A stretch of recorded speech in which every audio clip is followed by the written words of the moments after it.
My mother, Jenny Dawson, fell in love with a man. That man, named Henry Lewis, called himself a prince from a country in the Sepika Isle region. He fell in love with Jenny at first sight and wanted to take her back to Sepika Isle to enjoy a good life. Jenny believed him and emptied her savings to go abroad with Henry. I warned Jenny that she might be getting scammed, but Henry claimed he wasn't after money. He just wanted to be with my mom. Jenny loved him even more, but she didn't know that Henry wanted more than just her money. He wanted her heart, liver, spleen, and kidneys too. I was worried Jenny would get hurt, so I hid Jenny's passport. Jenny hated me for breaking them apart. She drugged a glass of juice and knocked me out. I was taken to the remote mountains, but when I opened my eyes again, I found myself back on the day before Jenny was supposed to go abroad. I looked at Jenny, who was a mub, and handed her the hidden passport. Mom, have a safe trip, babe. I can't wait to meet your family. They will certainly like me. Okay, bye, I love you. As soon as I opened my eyes, I was disgusted by Jenny's overly sweet cooing, giving me chills. I was momentarily dazed, suddenly realizing I had traveled back to the past. Jenny was in a good mood, humming a tune while packing for her trip. Seeing me sitting motionless on the bed, she kicked me. You lazy girl, what are you doing? Ban up and get my passport. If you delay me from going to Sepika Isle with my sweetheart, see how I deal with you. The sweetheart Jenny referred to was a balding man in his 40s. They had met a month ago. Henry claimed to be a prince from a country in the Sepika Isle. He came to our place for diplomatic talks and met Jenny, who was working as a cleaner at McDonald's. They fell in love at first sight. A prince who enjoys eating at McDonald's, anyone with common sense knew Henry was a scammer, but Jenny believed him. Henry also said that his country was suffering from an economic blockade imposed by an enemy nation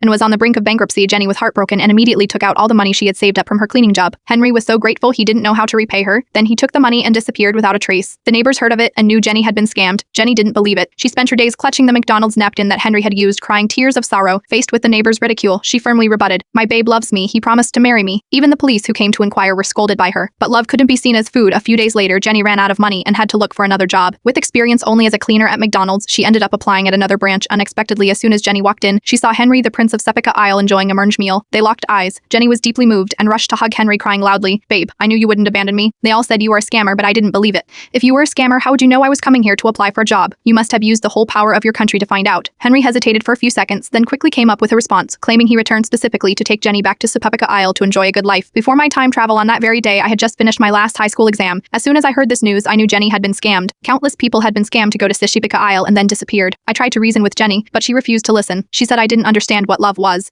With no other options, I resorted to the dumbest method and hid her passport a day before her trip. Henry wouldn't delay his grand plans for a little fish like Jenny. He abandoned her and flew away. Jenny hated me for breaking her and Henry apart. She drugged my juice and made me collapse on the way to college. Jenny took me, who was dazed, back to her hometown on a mountain that required a day and night of hiking.